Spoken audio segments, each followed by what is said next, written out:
Hey, what's up, everybody? It's Rich from Problem Solved. Welcome to another edition. This one's going to be a heck of a video, probably several segments.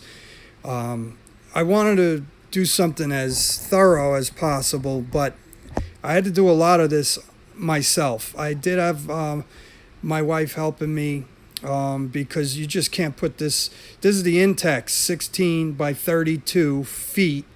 By 52 inches high, rectangular above ground pool, the ultra frame rectangular pool, and it is a beast. I had a 16-foot round prior to this that I took up and put down every year myself. No way with this one. So I'm going to try and help you point out the problems I found and the things I did to try and make it easier. First thing is I needed 3 yards of finely filtered sand, the good quality ground sand that you'd lay down under a pool. I had to have that delivered. Secondly, I want to give a shout out to Kevin and Nicole Marie from Instant Green Hydro Seeding. My wife was right. I was going to try and attempt it myself. The best thing I ever did was to hire Kevin and Nicole Marie. They helped tremendously level out the area that I chose. I staked out the area, and they have the equipment, the Bobcat or whatever, to go ahead and actually prepare the ground perfectly flat and level and put the sand base down. This was the spot that I chose, my wife and I chose. I measured out 2 feet beyond, so 16 side, I measured out actually 2 feet either side, so it was actually a 20-foot width by 36 length, so 2 feet on each side additional, just to allow for the leveling and the application of the sand. That's what they kind of recommend, about a foot or so in the owner's manual or the installation guide as well. And believe me, if you're going to use like patio blocks, footers for these, the frame to sit on, you're going to want that extra space anyway. The frame does stick out on the pool. Each one of those sections, you'll see it sticks out a good foot or two.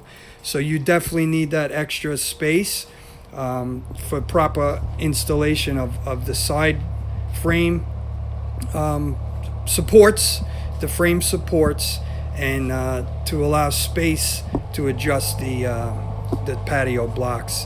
So this was Kevin in the machine, leveling everything out. He, graded the area, got it perfectly level with the laser level. Then he went and dumped the sand. I would say that 3 yards was perfect enough. I wanted like a 2-inch base, and that's what we wound up with. Came out perfect, and then it was on to the real fun. This was fun enough, watching my ground transform and knowing this thing was going to be perfectly level, and I wouldn't have the worry and concern like every other year I used to with the 16-foot round. I mean, I leveled the ground as good as I could, really, with primitive tools. I wasn't buying a laser level or renting one. I just made it decent, and it was always off by an inch, 2 inches sometimes. So this is the Ultra XTR. Comes in 2 boxes. Highly recommend this pool. It is a monster, and once it's up, it's well worth the trouble. Comes with everything you need. You open these boxes, and they fit other boxes inside the boxes. It has the filter in a box. It has the frame supports in a separate box. It has that ground cover. First thing I did, I put stakes where the 16 by 32 would land and where I wanted to position the pool. Laid down the ground cover that comes with the pool and put those blocks. Those were, I believe, 16 by 16 blocks. Once that ground cover is laid out, you want it perfectly flat, as you can, and positioned exactly where you want this pool to go. I laid out all those patio blocks They were actually 18s, I think, 18 by 18, so 1.5 by 1.5 feet. Then you want to take the actual liner and get that placed on top of the ground cover. And that, you want to make sure there's no wrinkles when you're laying out this liner. As you can see here, you definitely need more than one person. I would highly suggest you do not try this pool with one person. You are going to have problems. These posts, these here are the supports that you're looking at, and leave yourself plenty of time. It just takes 2 minutes probably for each one of these supports to take the plastic off. You multiply that by like 24. There's 8 on two sides, 8 times 2, 16, and then 4 on the short sides on both sides. That's another 8. So 24 times 2 minutes each, just to take the plastic off. Everything does come in the box though. So those were the side supports, and these straps are what actually holds these side supports together to the pool. I highly recommend following the instructions in the manual carefully and looking at every diagram. It's telling you on this page here the exact orientation and positioning of these posts, the actual rail that holds the whole pool together and goes inside of the liner. And that rail's got to weigh 75 to 100 pounds each side.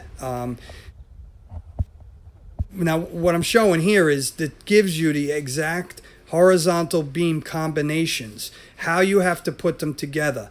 Read that and understand it, and then start putting those together only after you've actually looked and laid out the rails the way that they need to go. So as you can see here, the side rail goes inside the liner, inside of it, like this.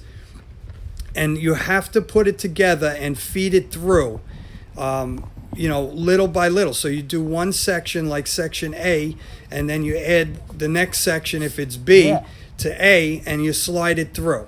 And you keep feeding it through. This is why you need more than one person.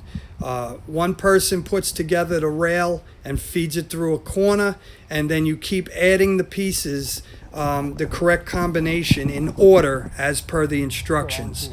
These here are all the supports. You have to put those straps onto these U-shaped supports and follow the manual. It tells you exactly how you have to put those straps on and how they need to be assembled together. Once you do that, you want to snap them all into the frame rails and get your basic layout and positioning, but you want to make sure it's as close to exactly where you want it as possible, because once the water starts going in here, you are not moving it anymore. I pulled mine out, each one as far as it would go. If you could see, I pulled the bottom away from the pool as far as it would go without really yanking on it. Then the next step is to take all your patio bricks, the actual pavers or whatever you're using. I went to Home Depot, got the cement, 18 by 18s, and you have to take these side supports and push them back in towards the pool, marking out where they're actually sitting right now, and then put your pavers in, your patio blocks, whatever you're using, one at a time. It's a lot of time, a lot of work, well worth it once it's finished. The trick here with the pool filter is any threaded area or where there's a gasket, use some Vaseline. Get yourself some Vaseline and lubricate all of these threads. It'll save you tremendously, and it'll make sure that you have no leaks, and you'll be able to get these pieces of the filter on and off without any issue for years, as long as you keep those threads lubricated and always keep Vaseline on any gasket, any rubber gasket. Instructions were very clear, I thought. Took you step by step and told you exactly what to do. Leaf basket into the strainer here. Where to thread, or where there's a gasket, which as you see here, I'm applying the Vaseline. make sure it's covered well. You know, it doesn't hurt, it's cheap. Once you put the basket in, or the leaf strainer in the basket, you're going to want to put the cover on and turn it to tighten that up. And I'm just following through the instructions step by step, and you can follow the instructions and refer to the video as you go through it. Here again, another thread or a joint. This here is going to be the return. You want to definitely make sure both sides of this return, both the threads have plenty of Vaseline on it, and the side that contacts the pool, which has a rubber gasket on it, has Vaseline. And don't be cheap with the Vaseline. Again, it's so worth it. I have not one leak, not one drip, nothing. And I attribute that to the preparation and careful consideration of lubrication on the right parts. This hose here, you want to have the Vaseline on the actual pipe that the hose is connecting to, and you slide it on. Make sure the clamp is tight, not too tight. You don't want to over tighten. Here's another threaded return. You want to make sure there's Vaseline on those threads. It's a little difficult, you know, the video and do the work with one hand. But here's the other return that goes in the pool. You want to disassemble it. You're basically taking the screw on, the side that screws off, that holds it, you know, tight to the pool. You take that off and thread up or lubricate up the threads with Vaseline. Here's another gasket. So again, anywhere there's a gasket or threads, you want to apply the Vaseline. You'll be sure to be watertight. Yeah, you put underneath and on top, both sides of the gasket, makes a perfect seal. This is the hole in the side of the pool. There's two of them for the return. You want to insert the return on the inside of the pool. So that nut, you thread tight onto the pool. That's the return. It's one of them. My daughter was helping me out. This was a family affair. I don't want to minimize give you any idea that this is a simple task. It's going to take a lot of time and effort, but it's well worth it once it's done. The instructions tell you exactly how to orientate everything. That hole was like a bleeder valve that'll go on top. Here it is on this video here. The bleeder valve goes on top. The hole's facing up. It has another gasket, so you want to put the Vaseline on there, tighten it hand tight as much as you can. Don't over tighten anything. You could always tighten it up more if you find that it's leaking after everything is running. This is the other, this is the valve. This is the valve you would use to close the returns or open them when you're actually ready to start running the filter. Again, another nut and gasket. Vaseline all over it,